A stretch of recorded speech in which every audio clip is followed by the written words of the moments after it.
pulisan, sa staff, mura naka-attention kayo dyan. Tigas pa nga kayo. Sa naton pinalangga ng mayor sa siyudad sa Calbayog, kapartner ko na napakatagal na panahon, sabay kaming pumasok sa public service in 1992. Vice Mayor ako, konsehal siya. Na nag-mayor ako, napaka-supportive na Vice Mayor.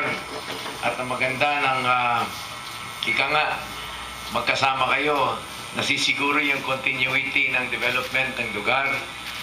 Gusto ko pong, alam nyo, sa ating mga kasamahan dito, mga hindi taga rito, napakalaki ng tulong ni Mayor Ronald na siyang Vice Mayor ko, kung ano mang nagawa natin. Nung tayo alkalde, napakalaking bahagi noon ay ang tulong ng ating Vice Mayor, kasama na po ang ating mga konsehalis doon. So, thank you, Mayor Ronald. Andito din po kasama natin ang ating DL, Director for Logistics. Matagal ko ng kaibigan ito. 2013 na maabot ako sa Mindanao at palagi kami nagkakausap. Pagkatapos ng kanyang assignment doon, hindi ko na siya masyadong ginugulo. Tinatawagan siya naman ang ginulo. Sa Buanga Siege, siya yung regional director na nangyari yun ng Philippine National Police for 21 days. Bumalik muna siya pagkatiniente. At bumalik siyang pagkapang-gapang at kung ano mga pangyari doon sa Zamboanga. Pero yun ang ika nga nakapagbigay din ng break sa kanya.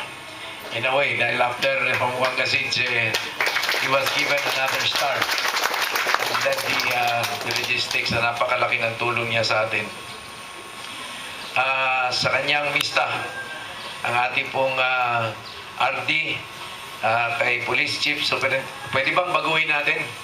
Because we are now also, we are contemplating of perhaps changing our strategy in Congress. We might submit a bill separately for us to be able to address a good number of things for the PNP. One of which is a change of rank again. Nobody would know what the police director, even in Congress, perhaps, even if you ask some members of the House what is the equivalent of a major in the PNP, baka hindi niya masagot. So I'd rather call them sa proposal namin. Let's start with the Police Major General Banyo and Police Brigadier General Jet Villacorte. Ang ating DRD8, Police Brigadier General Cedric Train. This is what we're proposing. Walang dating. Even for a sergeant, when you recognize a sergeant, it's Sarge. SPO1, walang dating. There was one police officer. He was a senior inspector made to attend a meeting with the Department of Education, educators, on a security matter. Upon arrival at the school, he was informed that the superintendent is there. So he saluted the superintendent, thinking that he was a superintendent in the PNP. Yung pala ay superintendent ng DepEd. Lieutenant Colonel ang equivalent po nun sa PNP.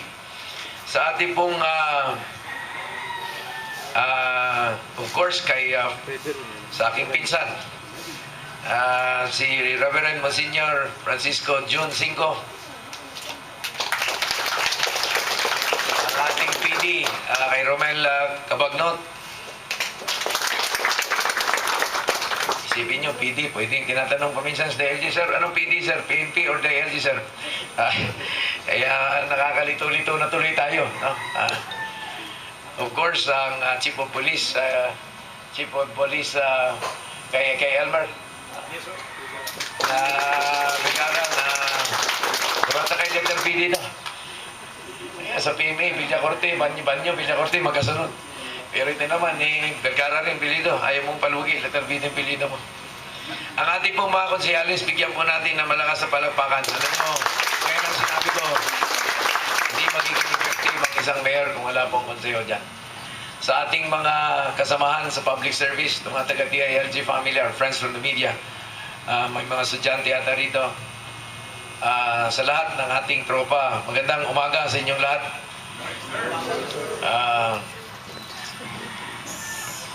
I'm honored to be here today for the groundbreaking of CALBAYOG City's new PNP building. More importantly, because I'm from here. As I've said, I started my political career in 1992, becoming the vice mayor of the city.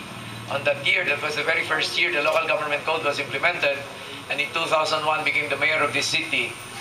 And prior to my joining the House of Representatives in 2010, mamingaw na, namimiss ko na itong lugar na to.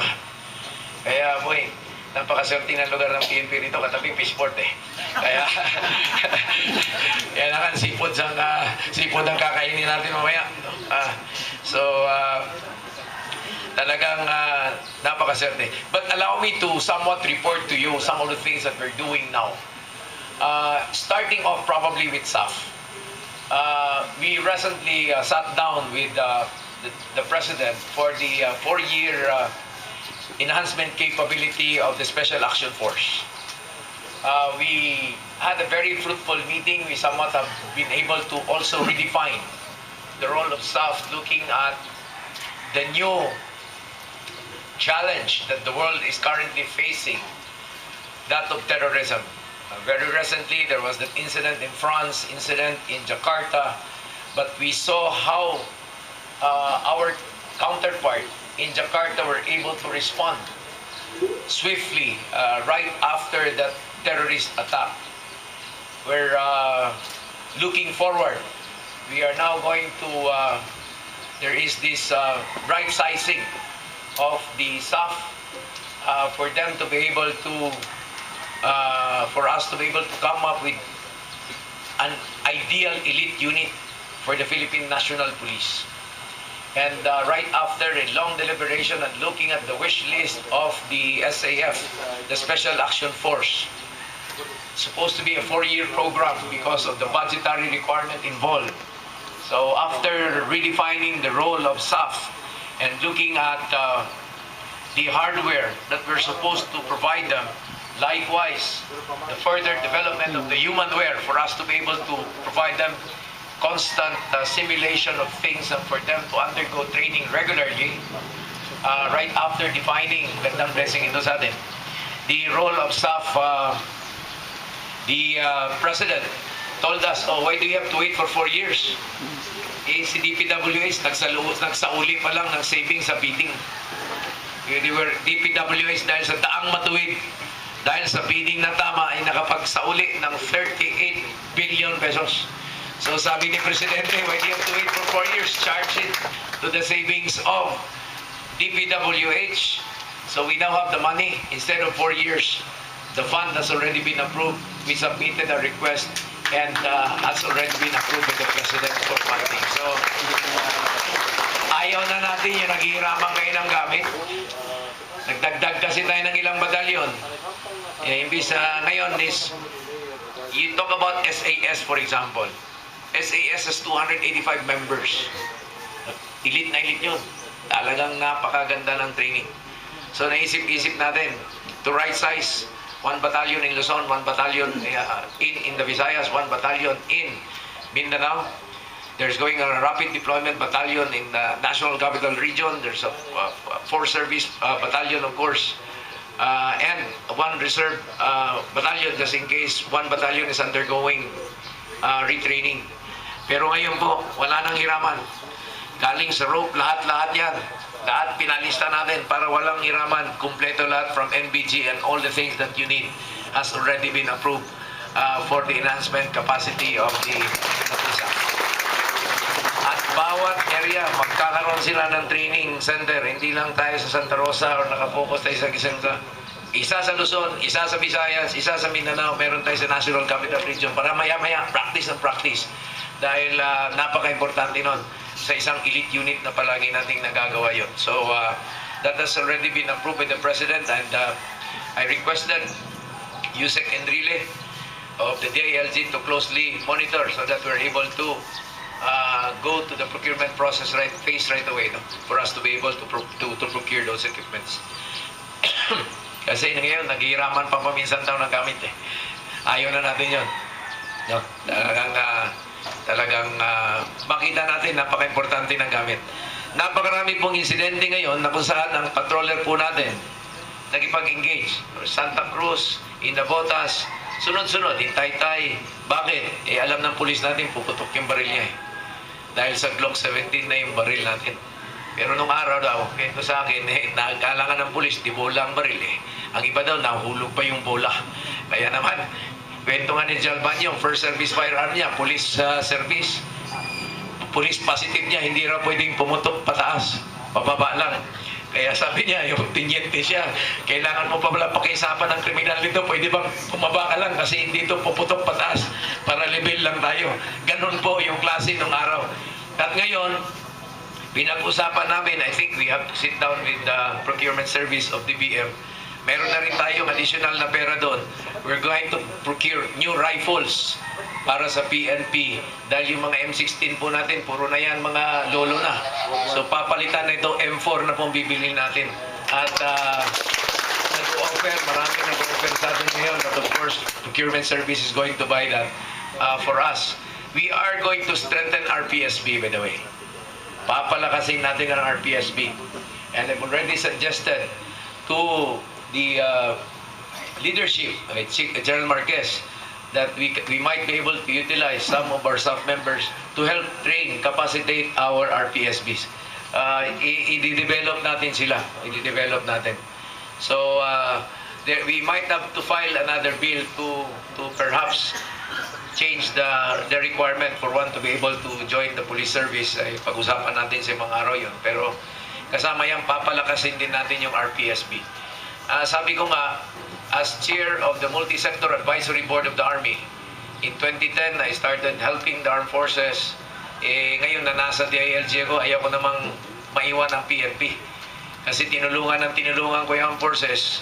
By 2016, ngayong taon, tatama na yung target ng Army.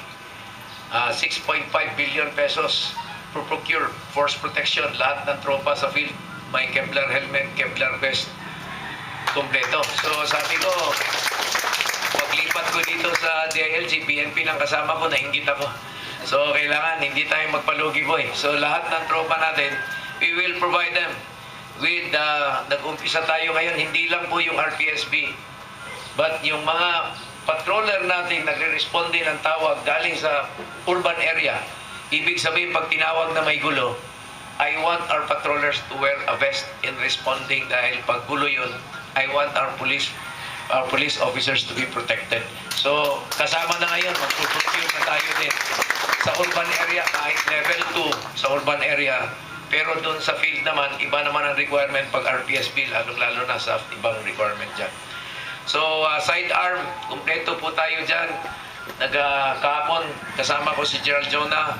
Pinag-usapan din natin kanina, ni Gerald Banyo. Pupunta na rin tayo. Huwag tayo magpaiwan sa technology. No? Kasama ito ng Patrol Plan 2030. Allow me to explain, dahil yung iba hindi nakukuha. Ano ba daw ang pagkakaiba ni Patrol Plan na PGS at lambat-sibat na lilito po? I would like to take this opportunity to explain simply. Ang Patrol Plan 2030, the PGS is a brand, a Philippine brand. I used to be a member of the board of the Institute for Solidarity in Asia that carries the brand in the Philippines, the Performance Governance System. But the PGS actually is the balance scorecard developed by the Harvard Business School, by Norton and Kaplan. Ginagamit ito ng malalaking korporasyon, minodify natin ito for public sector use. Meaning to say, ang Patrol Plan 2030 is organizational in nature. Ang pag-develop ng organization, from recruitment to capability building, enhancement, etc., etc. Training ang napaka-importante po dyan. So, hindi lang po gamit, kundi training, napaka-importante. Yun po yung Patrol Plan 2030. Ang lambat-sibat, lambat is, di ba, net? Kung saan ang problematic area, you try to trap them para ma-neutralize ang kalaban. Ang sibat is, pag may wanted person tayong alam, is intelligence-driven. Alam natin na mayroong ginagawang masama dyan o may wanted person dyan, kailangan masibat natin yun. No? But how can that intelligence officer be effective kung in the first place, hindi pala siya nag-training pagka-intelligence officer? So kailangan, i-train mo na siya sa patrol plan side yan. Yung mga gamit na sinasabi ko, patrol side yan. Yung training ng SAF capability, patrol plan, yung M-Force patrol plan yan. Pero pagpunta mo na sa field, pag gamit ng training mo at gamit mo, maglalambat simot ka na. Klaro ba yan? Okay. Para mag-clear lang. So, ngayon, we are also about to invest in facial recognition system. Para pag may CCTV, we are now also trying to prepare a draft ordinance that perhaps all the local government units can adopt and procure a CCTV that is compatible with the system of the PNP. Para pag may CCTV, pag zoom mo nga ng facial recognition, alam kagad natin kung sino gumawa ng krimen. May database na yon. Kaya that will also help the court fast track the cases kasi magmamatch yung mukha. So anyway, kasama po yan sa the PNP building that will rise in this spot is a fruit of Daang Matuwid. It is a testament to how good governance under the Aquino administration translates to tangible programs and projects on the ground. Why? Be reminded, ang Pinoy administration under Daang Matuwid, hindi po tayo nagtaas ng buwis. Hindi tayo nagtaas ng buwis. Pero bakit?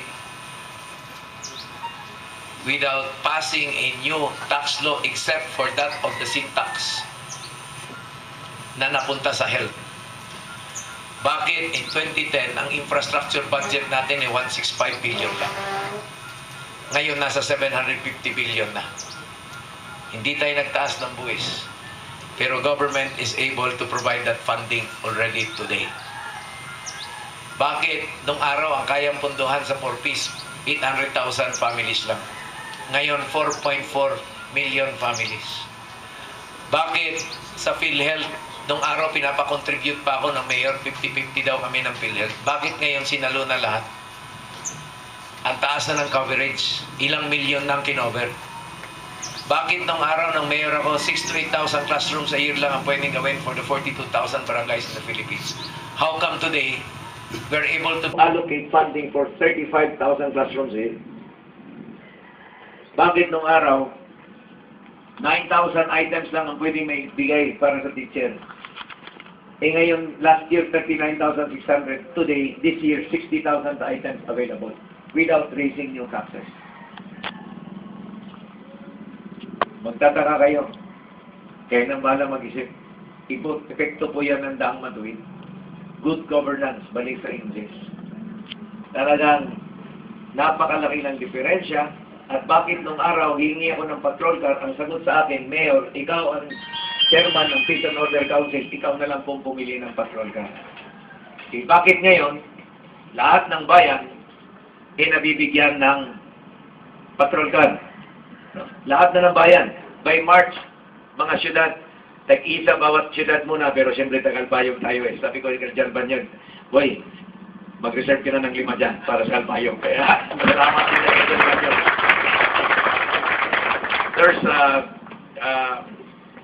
gusto na natin recognize Captain Bautista, no? Ng SAS. At bukas, sabi ko sa itikam ko, si Major Anthony Villarosa, sabi ko, Anthony, ang tagal-tagal mong nasa-assign sa Sulu, as SAF Company Commander. Sabi ko sa kanya, sumama ka sa akin, mag-homecoming tayo bukas. Sabi ko, ewan ko sinong kasama ko sa PNP. Si John Felix. Pupunta akong Hulo bukas. So after Hulo, puntang Indanan, balik kaming Sambangan, pabalik kaming Basilan. Bukas, and I want to, of course, visit our troops there. At yung last batch na ito, ng munisipyo ng patrol car ay kumpleto na po. Lahat ng bayan sa Pilipinas nabigyan na po ng patrol car. At without raising new taxes for the very first time in our history, this year we will be able to provide a fire truck to every municipality in this country. mabibigyan na ng fire truck. Pero sabi ko kay Mayor, yung mga binibigay naming fire truck, maganda yon. Yung, pero, made in China, pero maganda yun. Pero sabi ko, pero mas may maganda dyan, pumili ka. Pwede mong yun, o mayroon parating yung pinakachiting sa fire truck, Rosenbauer ang pangalan, galing Austria. Sabi niya, doon na tayo sa Rosenbauer. Kaya sa Rosenbauer na tayo, Mayor, mas high-tech yun eh. Mas maganda yun. Kaya, ika nga eh, yan po bunga ng daang matuwid na without raising new taxes, this administration has accomplished a good number of things. But at the end of the day, it's imperative for us to be able to continue what he has started. We should not put to waste what the Pinoy administration has already been able to lay down the foundation for a better future. I'm very encouraged with the recent report of not only the rating institutions. By the way, we used to be 3 notches below investment grade. You talk about Moody's, Fitch, Standard & Poor's. Anong ibig sabihin nun? Pag sa paaralan po, ang passing grade, 75. Ang grade po ng Pilipinas noong araw, 68. Ibig sabihin, ang sinasabi ng rating institutions, don't invest in the Philippines. No investment, walang trabaho. Pero ngayon po, we are now 2 notches above investment grade. First time in the history of this country. 2 notches investment grade, ibig sabihin, ang grado natin ngayon, 80 na. So, the country is going up. It's our obligation to ensure that it continues to go up. Alam niyo po, si Secretary Cesar Purisima, ang secretary po natin ng Department of Finance. Pag-umpisa po, in 2010, nag-meeting po yung mga finance minister dito sa ASEAN. Bawat finance minister o finance secretary natin, may mesa at may mga upuan na ganun. Para mga negosyante na gustong mag-invest, may upuan at makausap ang ministro. Kung sa palengke pa, ang pwesto ng Pilipinas, linangaw. Ang pwesto ng iba, ang daming mga negosyanteng lumapit. Punong-puno sila. Nag-antay ng ilang oras, sabi ni Cesar Purisima, may lumapit ding dalawa. May daladalang nakita niya, mukhang Thailand ang bandera. So happy-happy si Secretary Purisima, sabi niya, uy, finally, may lumapit din sa Philippines, malamang mag-i-invest sa Philippines. Kaya tumayo si Secretary Purisima, sabi niya sa kanila, magandang umaga po, paano kami makakatulong po sa inyo? Kaya sagot sa kanya, pwede bang mahiram yung upuan na ito? Dali na namin sa bila. Wala rin pa rin, pumunta pa rin sa Philippines. But today, last year, from tayo po ng 2010, the 6th month of Asia, ngayon po ang tawag sa atin, Asia's brightest star, si Secretary Purisima last year was named Finance Minister of the Year, and again this year has already been declared as the Finance Minister of the Year again. So talagang at the end of the day, the most important thing is the economy. If we're able to address the economy, may perang gobyerno, we can do a good number of things. So again, I would like to thank our police officers for the service that you have provided to our forces, the Filipino people. We should remain true to our motto of serving and protecting our people. Kaya tuloy-tuloy po ang servisyo ating ibigay, the best possible service that we can provide our people. Mabuhay po at magandang umaga sa ating. Thank you for that very